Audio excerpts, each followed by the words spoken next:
Shalom, bienvenidos a la Parashat Tetzaveh desde Éxodo 27, 20, 30 al 10, Profetas Ezequiel 43, 10 al 27 y las buenas nuevas Mateo 5, 13, 20. En el Talmud relata una gran historia para ilustrar la grandeza del sumo sacerdote, y fue una historia donde uno de los hombres más importantes de la historia se dirige hacia Jerusalén para confrontarla. Este hombre había conquistado o estaba por conquistar prácticamente casi todo el mundo conocido de esa época, y era Alejandro Magno. Cuando el sumo sacerdote se entera de que Alejandro Magno va en dirección a Jerusalén, por causa de que Jerusalén no lo ayudó a vencer a sus enemigos, el sumo sacerdote se viste primero con todas sus ropas de sumo sacerdote y sus ancianos líderes para dirigirse y confrontar, antes de que él llegue, confrontarlo en el camino. Y muy temprano en la mañana se encuentran Alejandro Magno y el sumo sacerdote. Alejandro Magno se baja de su carroza, dice la historia, se baja y ve al sumo sacerdote. Cuando se acerca, viene y se arrodilla frente a él. Los oficiales de Alejandro Magno se sorprendieron y le preguntan por qué el gran rey se prosterna ante un judío. Y Alejandro le respondió: antes de cada guerra me aparece una visión, la imagen de este hombre. La marcha de Jerusalén se suspendió y los malos consejeros fueron entregados a Jerusalén. Los malos consejeros de Alejandro Magno, esos consejeros antisemitas, perdieron. Una de las primeras líneas de Tetzaveh, en esta parashá, se le pide a Moshe diseñar prendas de oro para su hermano Aarón, el sumo sacerdote, y estas prendas debían ser diseñadas por los mejores y más finos artesanos, con la mejor lana teñida de rojo, púrpura y azul de la época. Y estaba adornada con oro y gemas. Masejo Shep, un vestido artesanal tal como lo describe la Torá. Y no solo se le ordena que vista a su hermano de esta forma, sino también a sus 4 sobrinos, a los hijos de Aarón. Deben vestir con esta ropa sacerdotal. Y tengamos en cuenta también que los hijos de Moshe no tendrán ningún liderazgo. En esta parashá prácticamente se le puede decir que se despoje de su rol protagónico, dirían algunos, de su ego, y le pide que nombre y honre a su hermano y a los hijos de sus hermanos con prendas, cuyo único fin era honrar y enaltecer, como dice en Shemot 28:2.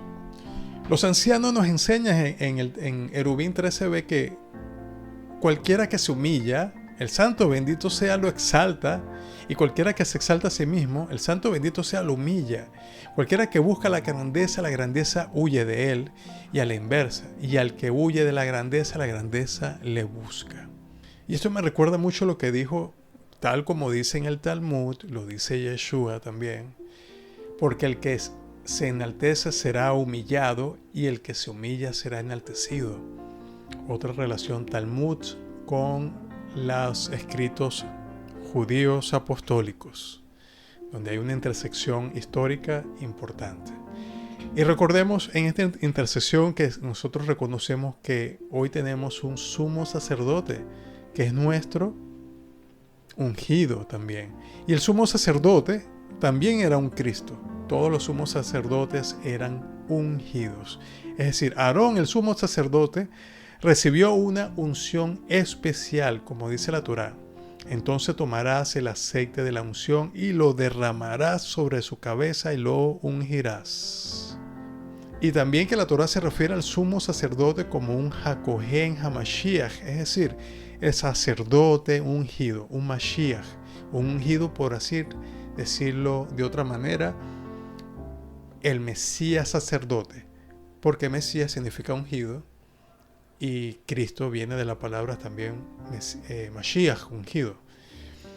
La Biblia hace referencia a 3 oficios, por cierto, hablando del sumo sacerdote y de esta parashá, que recibían una unción simbólica con aceite, que son los sacerdotes, los profetas y los reyes. Y Yeshua funciona en estos 3. Él es el profeta, el sacerdote y el rey. Entonces, en su primera venida, él ministró como profeta. Después de su resurrección ascendió como su sacerdocio de Melquisedec, y cuando regrese gobernará desde Jerusalén como rey, tal como ese sumo sacerdote, el justo Hasadik. El Mesías defenderá a Jerusalén de todos los antisemitas, de todos los que quieran destruir a la tierra santa.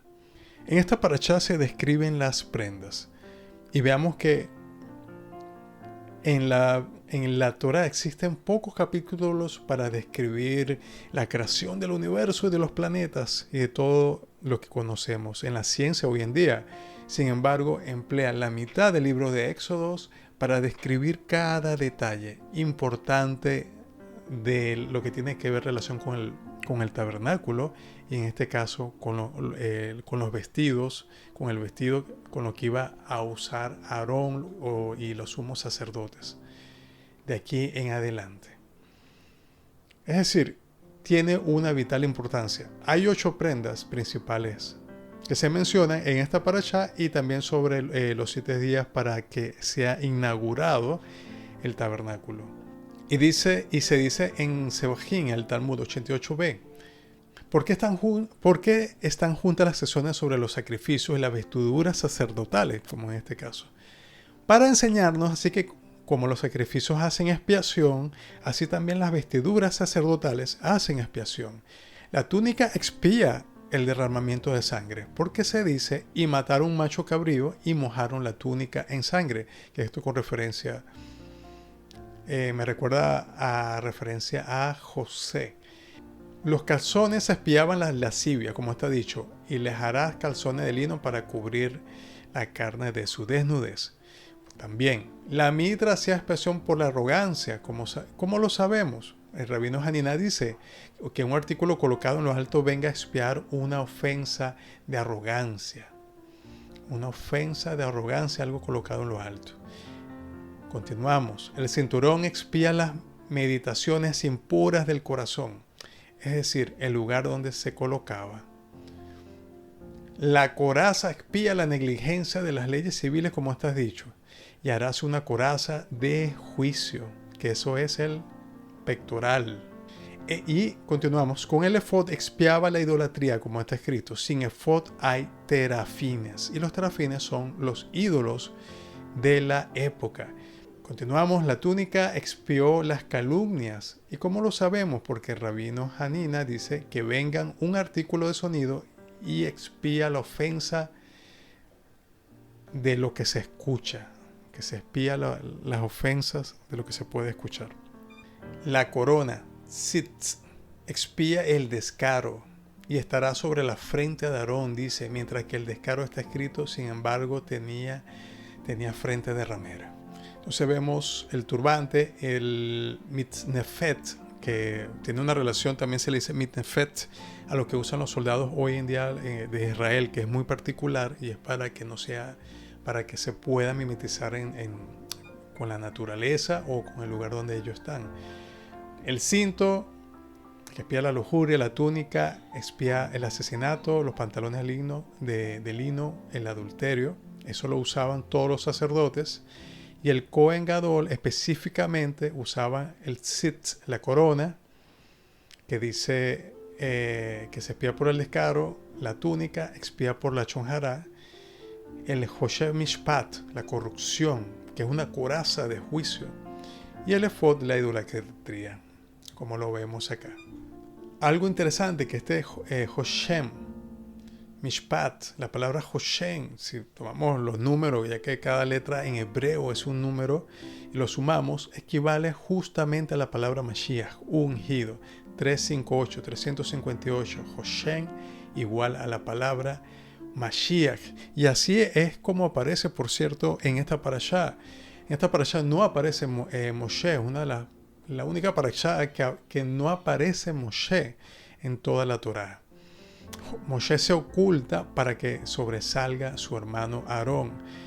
Y aquí está también, y podríamos decir también que el Mesías está oculto, pero siempre está allí. Si no vemos al Mesías en algún lado, es que necesitamos indagar aún más. Aquí aparece en el pectoral de justicia, que significa la coraza del juicio. Es una coraza de juicio. Así es el Mesías para nosotros, para tener también un buen juicio y que nos proteja.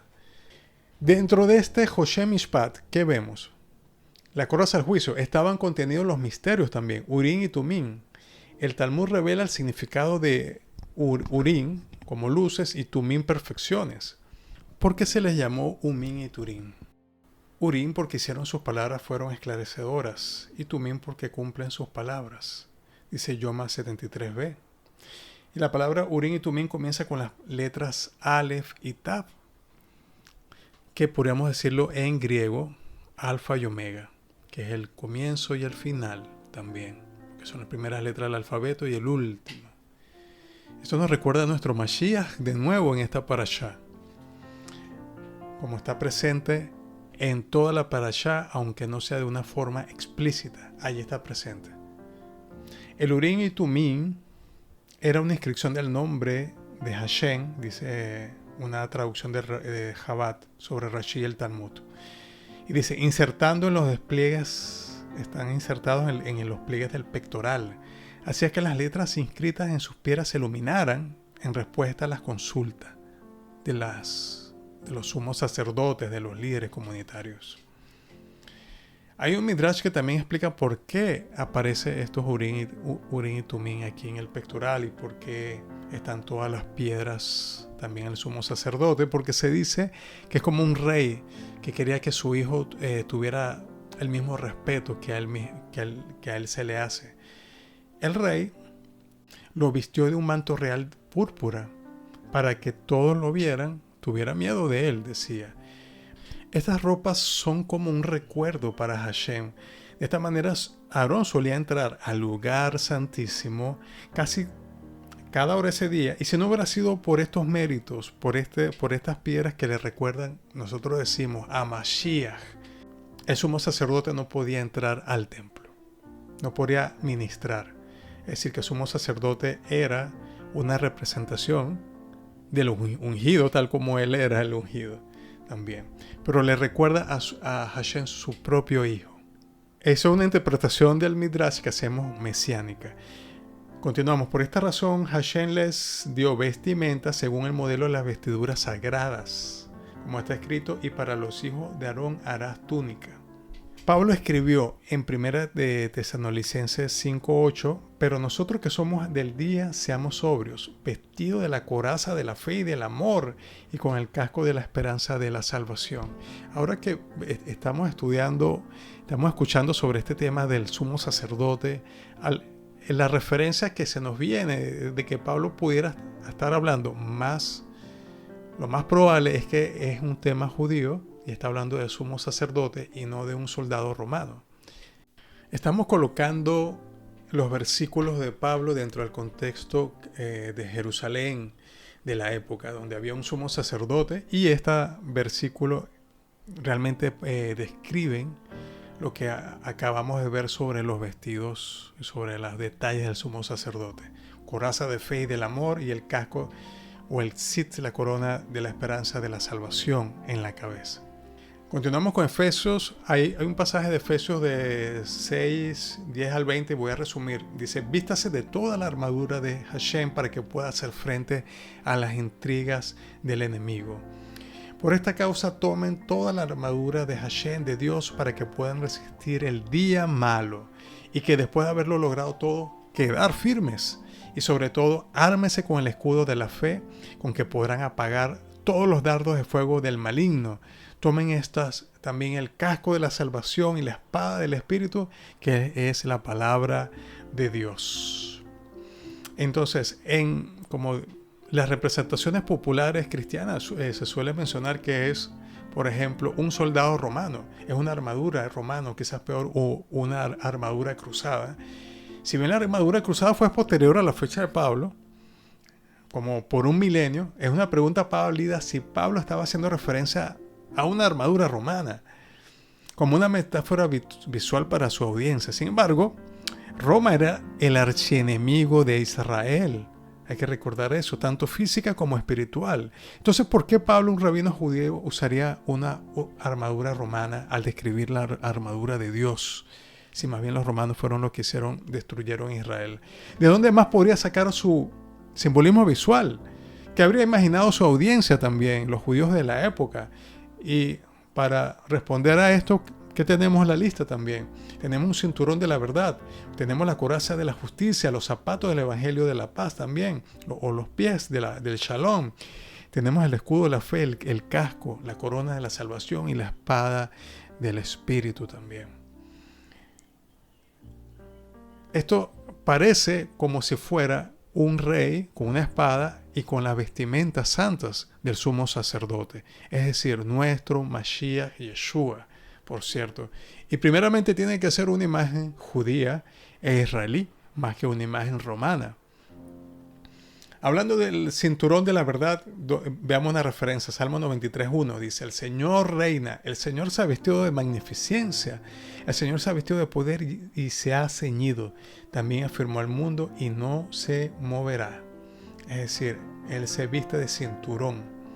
En el famoso pasaje mesiánico también, Isaías dice que Mashiach está revestido del cinturón de la justicia. La justicia será el cinturón de sus lomos y la fidelidad lo será de su cintura. Isaías 11:5. Y en cuanto a los zapatos del Evangelio dice, o los pies, cuán hermosos son los montes, los pies de los que traen buenas nuevas, del que anuncia la paz, del que trae buenas nuevas de bien, del que anuncia la salvación, del que dice a Sión, tu Dios reina. Una voz, tus centinelas alzan la voz, juntos dan grito de júbilo, porque cuando el Señor vuelva a Sion, lo verá con sus propios ojos. Eso hermoso de Isaías 52, 7 al 8.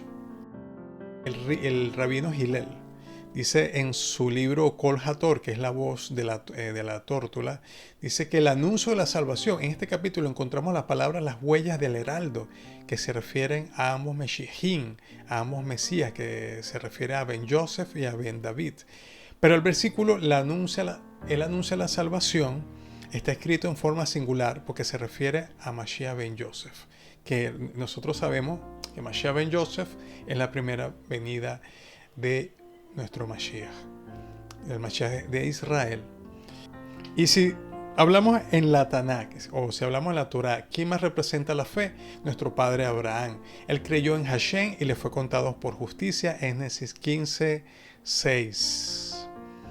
Y hablando de este escudo de la fe, Génesis Bereshit dice: después de estas cosas, las palabras de Hashem vino a Abraham en una visión. No temas, Abraham, yo soy tu escudo, tu recompensa será muy grande. Muy hermosa promesa. Y así ha sido. Entonces vemos esta descripción y esta relación del sumo sacerdote, cada descripción detallada Hashem la hace para describir lo importante que es el ungido que entra a su templo. Y es de una forma profética sobre lo que habría de venir, pero también con respeto a lo que debería estar practicando Israel por todo el tiempo que estuvieron los dos templos también. Es muy importante. Al final de esta porción se describe cómo Aarón y sus hijos como sumos sacerdotes serán ungidos. Y hay una pregunta interesante también, porque todavía estos vestidos no iban a ser colocados. Este traje de sumo sacerdote, todo esto, estos detalles, si no lo iba a ministrar Moshe. ¿Qué iba a usar Moshe para ministrar? Se dice que iba a ministrar de una forma muy sencilla, de lino blanco, durante estos primeros 7 días. Declara con una vestidura sacerdotal muy humilde también, que era la de trabajo también dentro del templo. Es decir, que estas vestiduras que hablamos esta parashá no son necesarias para hacer el trabajo del sacerdocio, no eran las comunes, sino es la vestidura blanca de humildad también. Eso es importante saberlo porque Hashem, ¿cuál es la enseñanza? No necesita uno andar vestido como un sumo sacerdote para encontrar a Yeshua. No se necesita andar vestido como sumo sacerdote para tener una conexión con Hashem. Si es para honra y para belleza, sí.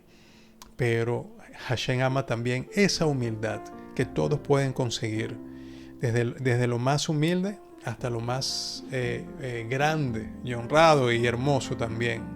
Hashem nos ama a todos por iguales.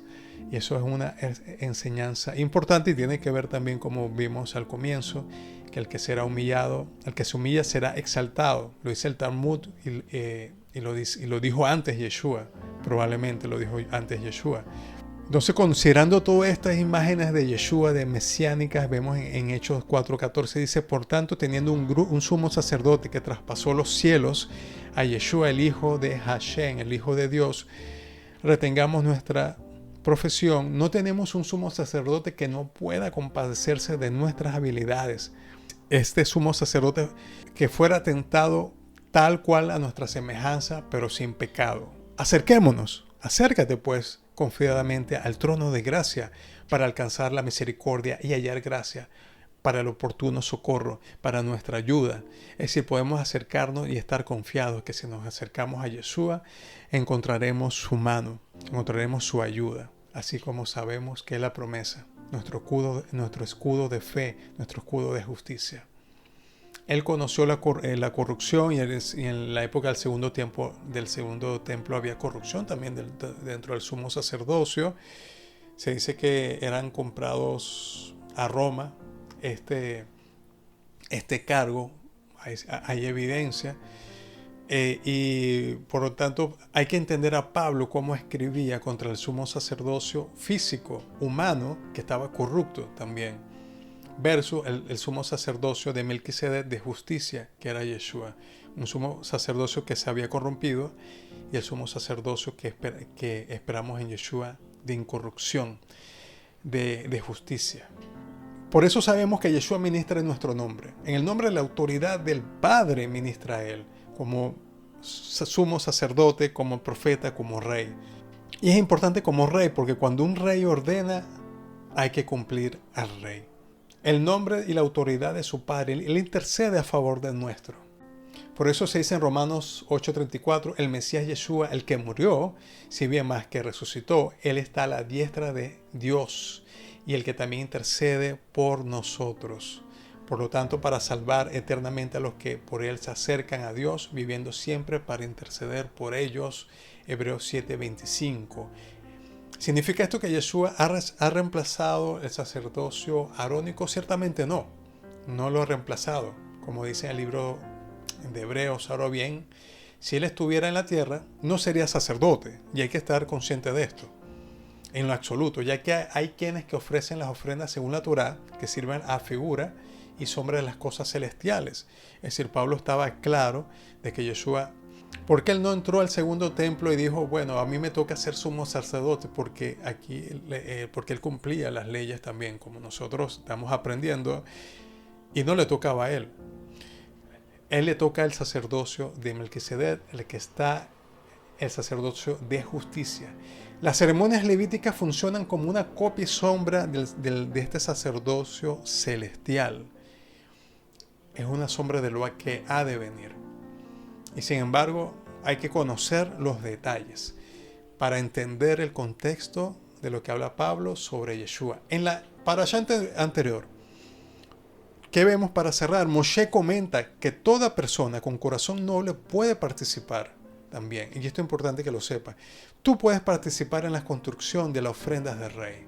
Participas al vestirte con las vestiduras del sacerdote.